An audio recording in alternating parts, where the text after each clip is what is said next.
ಓದುಗಾರನ ಕಣ್ಣಿನ ಬೆಳಕು ಇದು.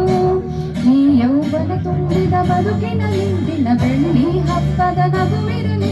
ಈ ಯೌವನ ತುಂಬಿದ ಬದುಕಿನಲ್ಲಿ ದಿನ ಬೆಳ್ಳಿ ಹಬ್ಬದ ನಗುವಿರಲಿ.